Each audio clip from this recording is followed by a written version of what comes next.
सभी लोगों से निवेदन है, एक बार जो जहाँ बैठे हैं आप कमर सीधी करके बैठे और परम पिता परमात्मा का मानिए मन ध्यान करें, स्मरण करें, सद्बुद्धि सज्ञान की कामना करें और गायत्री मंत्र जिन्हें भी आता है साथ साथ बोलें। ओम भूर्भुवः स्वः तत्सवितुर्वरेण्यं भर्गो देवस्य धीमहि धियो यो नः प्रचोदयात्। भारतीय संस्कृति ज्ञान परीक्षा के इस पुरस्कार वितरण समारोह में यहाँ उपस्थित मंच पर हमारे सभी वरिष्ठ आदरणीय अतिथिगण, विभिन्न विद्यालयों से अपने बच्चों को लेकर के आए हमारे सभी आदरणीय गुरुजन, हमारे यहाँ महिला मंडल की सभी आदरणीय दीदी लोग तथा इस राष्ट्र के भावी कर्णधार हमारे सभी बैठे हुए छात्र छात्राओं, युवा साथियों, ये बड़ा ही महत्वपूर्ण क्रम है जिसमें हम सभी लोग बैठे हुए हैं।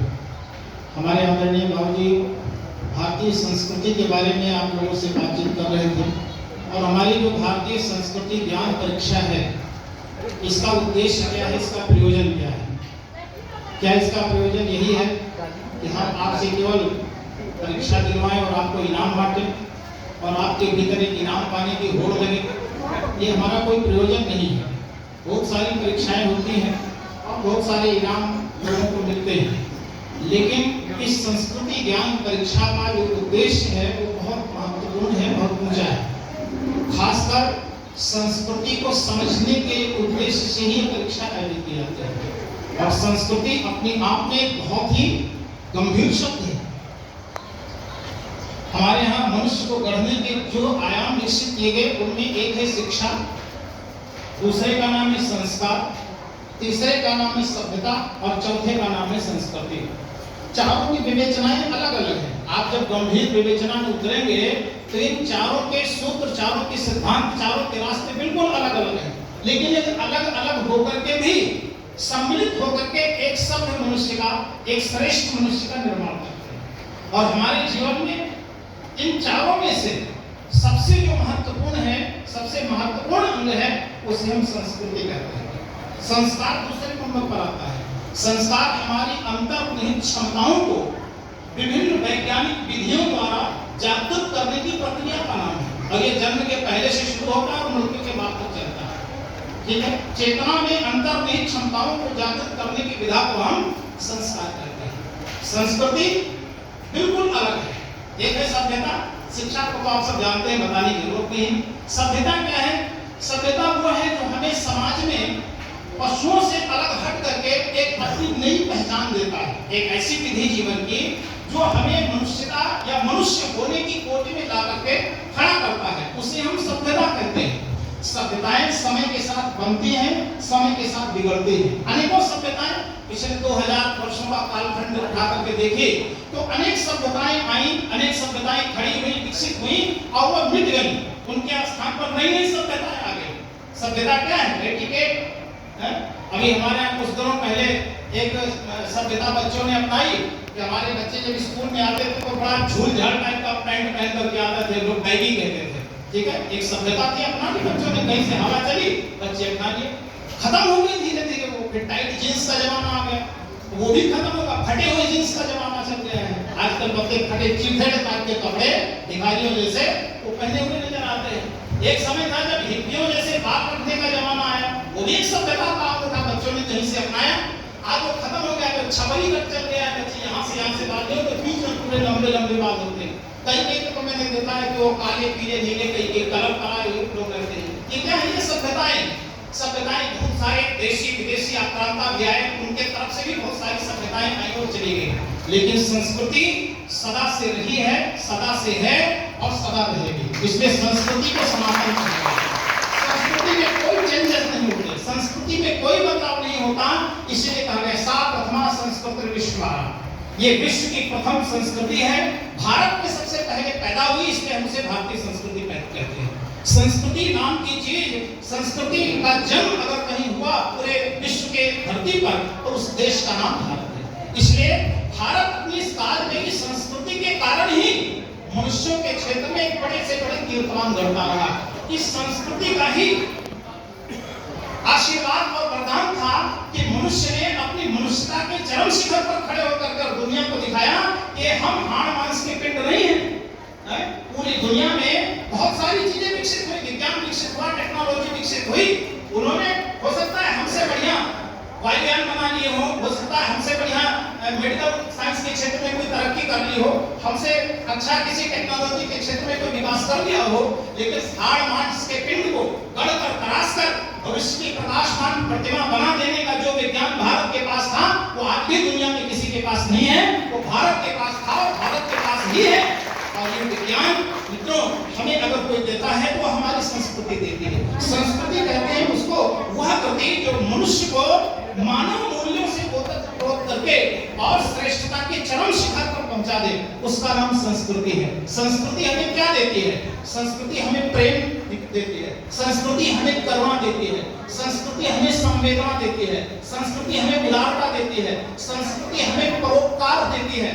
ऐसे जितने भी मानव मूल्य हैं, सारे मानव मूल्यों का विकास अगर मनुष्य के जीवन में कोई कर सकता है तो संस्कृति कर सकती है। इसीलिए सांस्कृतिक शब्द की जो विवेचना है वो बड़ी गंभीर विवेचना है। इसलिए जब किसी को ये संस्कृति की धारा स्पर्श करती है भाइयों बहनों, और वो जब कोई संस्कृति को अपनाता है तो जीवन में कहां से कहां पहुंच जाता है। जीवन में आपकी कितनी ही परिस्थितियां क्यों ना आ जाए, कितने ही विपरीत जो है स्थितियां क्यों न पैदा हो जाए, अगर संस्कृति की धारा आपके भीतर प्रवाहमान है तो आप उन सारी बाधाओं को चीर करके बाहर आ सकते हैं। मैं एक छोटा सा उदाहरण एक अब्दुल कलाम साहब का देता हूं। आप सबने पढ़ा भी होगा, आप सबने सुना भी होगा। मैंने भी किसी से सुना था कि उनके जीवन की घटना है और मैंने पढ़ा भी है। आप उनके विंग्स शायद पुस्तक है, उसमें आप पढ़ भी सकते हैं कि जब उनको पायलट बनने का उनका सपना था, उन्होंने पढ़ाई लिखाई करी और उन्होंने एग्जाम दिया। फिर इसके बाद में कंपटीशन में बैठे, पायलट बनने का उनका सपना, लेकिन वो पायलट बन नहीं पाए, उनका नाम नहीं आया। जब नाम नहीं आया तो वो आत्महत्या करने जा रहे थे। क्या करने जा रहे थे? आत्महत्या करने जा रहे थे। वो ऋषिकेश गए थे और उनके मन में बहुत बड़ी घोर निराशा थी, गरीबी थी, बहुत ज्यादा गरीबी से होकर के आए थे। उनको लगा कि अब मेरे जीवन का कोई स्वप्न नहीं है, कोई उद्देश्य नहीं, मैं जो चाहता था वो बन नहीं सकता। वो आत्महत्या करने के उद्देश्य से कहां घूम रहे थे? ऋषिकेश में नदी के, गंगा नदी के किनारे। वहीं उनको स्वामी शिवानंद जी मिले। एक निराश हताश बालक को देखा, चेहरे पर प्रतिभा की चमक थी। शिवानंद साधक थे, देखते ही बालक की प्रतिभा को पहचान ले। कोई तेजस्वी बालक लगता है, कोई प्रतिभावान बालक लगता है, लेकिन गहन तनाव में डूबा हुआ है। चेहरे पर भी चिंता की लकीरें थी। उसको पढ़ करके उनको अंदाजा हुआ किसी पिशाच ने इसको घेर रखा है। जाकर के पीछे से सिर पर हाथ रखा, पूछा, बेटे क्यों, क्या कोई चिंता में डूबा है, कोई समस्या है? उनकी आंखों से आंसू की धारा टपकी। उन्होंने कहा, मैं आत्महत्या करना चाहता हूं। क्यों? क्योंकि मैं पायलट बनना चाहता था और मेरा नाम नहीं आया। उन्होंने कहा, तुम मेरे आश्रम चलो। आश्रम लेकर के आए, मैं लेकर के आए और उन्होंने गीता की पुस्तक दी। कहा, बेटे तू इस पुस्तक को पहले पढ़। इस पूरी पुस्तक को पढ़ने के बाद फिर तू सोचना कि मुझे आत्महत्या करना चाहिए कि नहीं करना चाहिए। गीता क्या है? गीता में हमारी संस्कृति की जो धारा बहती है वो हमारे इन सदग्रंथों में होकर के बहती है। संस्कृति की धारा हमारे ऋषियों ने इन सदग्रंथों में प्रवाहित की है और उन्होंने उस सदग्रंथ को अध्ययन करने को कहा। एक बार गीता पढ़ने के बाद उनकी आंखों में चमक आ गई और उन्होंने शिवानंद जी से कहा, अब मैं आत्महत्या नहीं करना चाहता। शिवानंद जी ने कहा, जिंदगी के द्वार हजारों हैं, एक द्वार बंद हुआ तो क्या है, अनेकों द्वार खुले हुए हैं, तो दूसरे रास्ते से जा, हो सकता है ये रास्ता तेरे लिए उपयुक्त न रहा हो। और कहते हैं फिर उन्होंने दोबारा एग्जाम दिया और फिर उनका इधर इसमें आया नहीं और दूसरा उन्होंने जो है हमारा जो ये रक्षा जगत का जो है DRDO, उसमें उनका नाम आ गया। DRDO में नाम आ गया, वहीं से वो चले गए और जाने के बाद में फिर आप सब जानते हैं कि वह व्यक्ति जो कल जाकर के आत्महत्या करने जा रहा था वो आगे चल करके कितना बड़ा महान वैज्ञानिक बना और कितना बड़ा उनका नाम हुआ। इसने उनके जीवन में एक चमत्कार कर दिया है। आत्महत्या की मनोवृत्ति से बाहर ला करके और उनके भीतर एक जिज्ञासा जागृत कर देने की क्षमता किसमें थी? संस्कृति में थी। उनको मृत्यु से कोई नहीं बचा सकता था, सभ्यता नहीं बचा सकती थी, शिक्षा नहीं बचा सकती थी। कितने पढ़े लिखे लोग आत्महत्या कर लेते, पढ़े लिखे बच्चे कंपटीशन में जाते हैं, आप सुनते होंगे कोटा में हमारे भी बच्चे जाते हैं कंपटीशन की तैयारी करते हैं, एक बार भी फेल हो जाता है आदमी तो आत्महत्या कर लेता है। अरे साधारण व्यक्ति की बात छोड़ दीजिए, आईएएस और पीसीएस जैसा अधिकारी भी आत्महत्या कर लेता है। क्यों?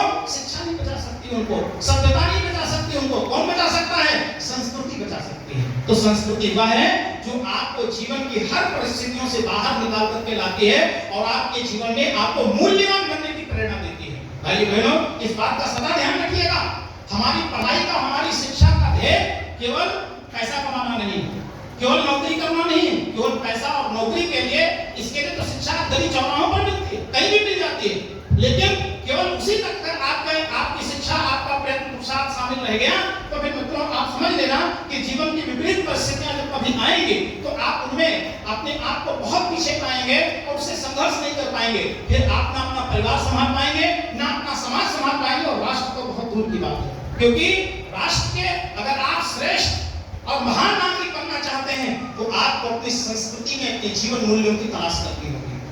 हम अपने जीवन मूल्यों की तलाश अपनी संस्कृति में करें, अपनी संस्कृति के दर्पण में जाकर के अपने आप को देखें और देखें कि हम क्या बन सकते हैं। आप उस पर ध्यान दीजिए, और अगर आप उस पर ध्यान नहीं देंगे तो बात नहीं बनेगी। और ये धाराएं हमारे सब ग्रंथों में निरंतर प्रवाहित हो रही, इसीलिए आपको उसका थोड़ा सा परिचय दिया जाता है। इन पुस्तकों के माध्यम से जो पुस्तकें आप तक दी जाती हैं, आप अध्ययन करके उसका एग्जाम देने के लिए, वो केवल इसलिए नहीं कि आप जो है अपने यहाँ विद्यालय में टॉप करेंगे और आप यहाँ करके मेडल लेंगे, नहीं, ठीक है वो अच्छी बात है, आपकी प्रतिभा अच्छे से अच्छे निखर करके आए और आप यहाँ आकर के अच्छे से अच्छा मेडल ग्रहण करें, ये आपकी प्रतिभा और आपके पुरुषार्थ को नमन है। लेकिन हमारा उद्देश्य नहीं, आप केवल इसी उद्देश्य के लिए परीक्षा में दीजिए, बल्कि आप उन पाठ्य पुस्तकों में से, क्योंकि हम शिक्षा का जो आज प्लेटफॉर्म है, शिक्षा का आज जो तौर तरीका है, भाइयों बहनों, मैं यहाँ बड़े दुख के साथ कह सकता हूँ कि वहाँ जीवन मूल्यों का बहुत अभाव है, जीवन मूल्यों का बहुत अभाव है। आजकल जो शिक्षा है उसमें जीवन मूल्यों पर कौन ध्यान देता है? कौन व्यक्ति किसी को सिखाता है आपको परमार्थ करना चाहिए, आपको परोपकार करना चाहिए? हम अध्यापकों से भी निवेदन करते हैं कि जो भी बच्चे हैं इनको मानव मूल्यों के लिए जागरूक करिए, ये समाज के लिए हितकर बने, राष्ट्र के लिए हितकर बने, तब बात बनेगी। मुझे एक छोटा सा दृष्टांत याद आता है, एक बहुत बड़ा रसायनज्ञ हुआ जिसका नाम था नागार्जुन, नाम आपने सुना हो। नागार्जुन ने अपने यहाँ, उसके यहाँ बच्चे पढ़ते थे, वो बहुत बड़ा रसायनज्ञ था, उसने अपने यहाँ बच्चों की परीक्षा दी। परीक्षा तो हमारे यहाँ सब जगह होती है कॉलेजों में, लेकिन आजकल परीक्षा क्या है, बच्चे जितना लिख देंगे उसी के हिसाब से उनको मार्क्स मिल जाते हैं। वो आदमी कुछ अलग ढंग का था, उसको अपने लैब टेक्नीशियन के लिए एक योग्य व्यक्ति का चुनाव करना था। अब उसमें तो सारे लड़के उसके पढ़ते थे, उसमें से किसी एक को लेना था, लेकिन उसके योग्यता का मानक कुछ अलग था। उसने दो सबसे प्रतिभावान बच्चों को बुलाया जो उस क्लास के सबसे टॉप छात्र थे, उनको बुलाया और कहा एक विलेन दिया, कहा देखो इसे तैयार करने में कोई लगभग 14-15 घंटे लगेंगे और 14-15 घंटे तुम्हारे पास हैं, उसमें इस विलेन को तैयार करके लाना है। जो सबसे पहले तैयार करके लाएगा उसे यहाँ हम अपने लैब में लैब टेक्नीशियन के रूप में नियुक्ति देंगे। दोनों बच्चों को दे दिया, दोनों चल पड़े। अब जब रास्ते में जा रहे थे दोनों उस घोल को लेकर के किसे हम इस मिश्रण को जो है जा करके उस पर एक्सपेरिमेंट करके और अपने तय समय सीमा में सबसे पहले हमको प्रस्तुत करना है। रास्ते में एक माँ जिसको पैर में घाव था, चोट लगी थी, खून बह रहा था और बेहोश मुद्रा में पड़ी थी, चिल्ला रही थी। धीरे धीरे उसके मुंह से आवाज आ रही थी, कोई मुझे बचाओ, कोई मुझे हॉस्पिटल पहुंचाओ, कोई मेरा इलाज कराओ। दोनों ही बच्चे उस रास्ते से गुजरे। एक लड़के ने जैसे देखा एक माँ कराह रही है, चिल्ला रही, खून बह रहा है, उसने वो विलेन वो ढोल एक किनारे रखा और उस माँ के पास पहुंच गया, उठाने लगा उसको। दूसरे वाले ने कहा तू कहाँ फंस रहा है, 14-15 घंटे का टाइम है, तो पिछड़ जाएगा, ध्यान रखना।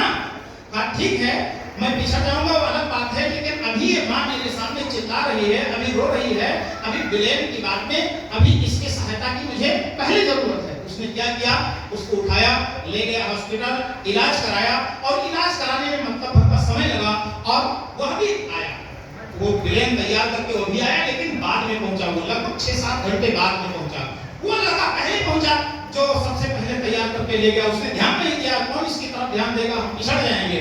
दोनों जब गए और वहां पहुंचे तो नागार्जुन आया, वो सब व्यवस्था नागार्जुन की थी, वो जानना चाहता था कि इसमें से केवल शिक्षा ही इनके भीतर है, केवल डिग्री का ही महत्व है, या इनके जीवन में जीवन मूल्यों का भी कोई महत्व है? उसने जो पहले पहुंचा था उसको एक किनारे कर दिया, और जो दूसरा था उसको उसने अपने लैब टेक्नीशियन की नियुक्ति दी। उसने पूछा ऐसा क्यों? कहा तुम्हारे लिए एक जीवन का मूल्य कम था और एक रसायन का मूल्य ज्यादा था, इसलिए तुम इस योग्य नहीं हो। ठीक है, जीवन मूल्य हमारे यहाँ जो ऋषि थे, हमारे मनीषी थे, हमारे जो गुरुकुल थे, वहां इसी पर ध्यान दिया जाता था।